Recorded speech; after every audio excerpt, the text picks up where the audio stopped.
ఇంకోసారి అవకాశం దొరికింది. నేను కాస్త అందరితో పాటు కలిసి ఉంటాను కాబట్టి మళ్ళీ ఇంకోసారి అవకాశం వచ్చింది. నేను వెళ్ళటానికి వెళ్తే అక్కడ నాకు ఒక ఫామ్ నా ముందు పెట్టారు. మీరు ముస్లిం అని చెప్పేసి అని పెట్టలేదండి, వాస్తవానికి ప్రతి ఒక్కళ్ళు సంతకం పెడుతున్నారు దానిపై. నా ముందు కూడా పెట్టారు, అది చూశాను. నేను చూస్తే దాంట్లో సింపుల్, అంటే నేను పెద్దగా దాని గురించి డిస్కస్ చేయను కానీ, బిలీవర్ డిస్బిలీవర్ అంటే మీరు తిరుమల ఏదైతే మన వెంకటేశ్వర స్వామి వారు ఉన్నారో ఈయన్ని మీరు దేవుడుగా మీరు అంగీకరిస్తున్నాను నేను అని చెప్పి డిక్లేర్ చేసి మీరు లోపలికి వెళ్ళాలి. నా యొక్క నమ్మకం వేరే విధంగా. నేను సున్నితంగా సారీ భయ్ ఏమనుకోమాకండి, ఇది కనుక లేకుంటే కనుక నాకు రావడానికి ఇంత దూరం వచ్చిన లోపల రావడానికి నాకండి, కానీ అక్కడ నేను సంతకం పెట్టను. ఎందుకు సంతకం పెట్టినంటే నా యొక్క బిలీఫ్ వస్తుంది. అరే ఆఫ్టర్ ఆల్ నేను ఒక కామన్ మ్యాన్ ని, నాకున్నటువంటి కామన్ సెన్స్ ఈ రాష్ట్రానికి ముఖ్యమంత్రిగా ఉన్న వ్యక్తికి నీకు లేదా? నీకు ఉండాలా వద్దా? నువ్వు పోయి ఏ రోజునా కానీ మీ మిసెస్ తో పాటు కలిసి వెళ్ళావా? నువ్వు భారతిరెడ్డి గారితో పాటు కలిసి వెళ్ళావా? ఏ రోజు వెళ్ళవు. పోనీ అక్కడ ఏమైనా చేతిలో ఏమైనా ప్రసాదం పోస్తే దాన్ని యాక్టింగ్ చేసి తీసి పక్కన పడేస్తారు. అంటే ఏ రకంగా 100%.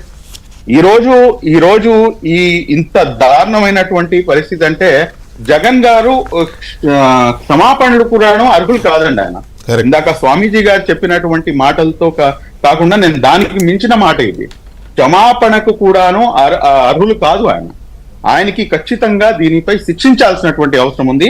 కేవలం ఇది రాష్ట్ర సమస్య ఏమాత్రం కాదు. ఎందుకంటే ఇది మన భారతదేశంలోనే మన తిరుమల తిరుపతి దేవస్థానానికి ఉన్నంత గొప్పతనం నాకు తెలిసి ఇంకా వేరే కంట్రీస్ లో ఇంకా ఇంత పెద్ద దేవస్థానం లేదు. కరెక్ట్. మరి అలాంటప్పుడు ఇటువంటి దేవస్థానంతో నువ్వు ఇటువంటి చెలగాటం ఆడావంటే నీకు ఎన్ని గుండెలు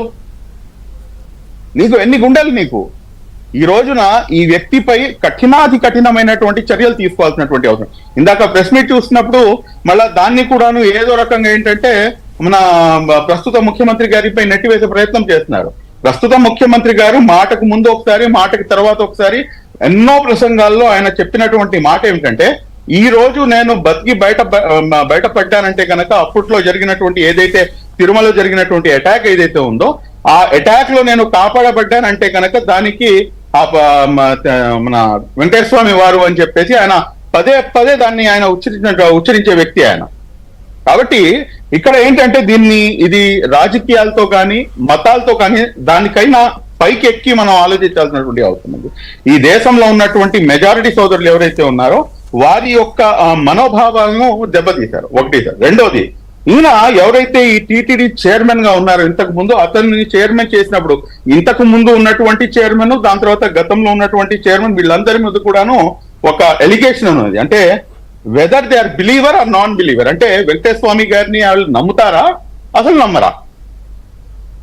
అదే ముందు పెద్ద క్వశ్చన్ మార్క్. అసలు చాలా రకాల ప్రశ్నలు ఉన్నాయి, చాలా విషయాలు వచ్చినాయి. ఇంతకు ముందు ఎవరైతే చైర్మన్ గా ఉన్నారో వారి యొక్క కూతురు వివాహం కూడాను క్రైస్తవ పద్ధతిలో చేశారు అని చెప్పేసి ఉంది. నేను ఇక్కడ చాలా స్పష్టంగా చెప్తున్నాను సార్, నాకు క్రైస్తవులన్నా కానీ, హిందువులన్నా కానీ, ఇస్లాం అన్నా కానీ నేను అందరినీ కూడాను సమదృష్టితో చూస్తాను. మీరు ఇందాక స్టార్టింగ్ రిమార్క్స్ లో ఒక మాట అడిగారు, ఏది మన తిరుమల తిరుపతి దేవస్థానానికి ముస్లింస్ కి ఏమైనా ఒక రకమైనటువంటి రిలేషన్షిప్ ఏమైనా ఉందా అని చెప్పేసి. అది పురాణాల్లో అక్కడ ఉన్నటువంటి బీబీ నారాయణ ఉన్నారు, పురాణాల్లో ఉంది. బట్ నేను పెద్దగా నేను దాని గురించి మాట్లాడను. బట్ అల్టిమేట్లీ ఏంటంటే ఒక కమ్యూనల్ హార్మనీ అనేది అక్కడ రిఫ్లెక్ట్ అవుతుంది. ఇక్కడ విజయవాడ కనక దుర్గమ్మ గుడి దగ్గర కూడాను కింద ఒక దర్గా ఉంది, అక్కడ కూడాను పైకి వెళ్లే వాళ్ళు అక్కడ కూడా వెళ్ళి దర్శించుకుని వెళ్తారు. నేను డెప్త్ లోకి వెళ్ళదలుచుకోవట్లేదు. We are living in 2024. ఇవన్నీ తర్వాత సంగతి. కానీ బేసిక్ క్వశ్చన్ ఏంటంటే, ఇటువంటి రిలీజియన్ తో సంబంధం లేనటువంటి వ్యక్తిని తీసుకొచ్చి ఆ రిలీజియన్ హెడ్ గా, అంటే ఈ దేశంలోనే పెద్ద గుడిగా పేరు పొందినటువంటి ప్రపంచంలోనే అటువంటి వ్యక్తికి తీసుకొచ్చి, అన్య మతస్థులను తీసుకొచ్చి ఈ రోజున దానికి టీటీడీ చైర్మన్ గా నియమించి ఎంత దారుణమైనటువంటి తప్పిదం చేశారు. ఎందుకంటే it's very simple logic sir. ఈ రోజున వక్ఫ్ అమెండ్మెంట్ యాక్ట్ తీసుకొస్తున్నారు. ఆ వక్ఫ్ అమెండ్మెంట్ యాక్ట్ లో నాన్ ముస్లిం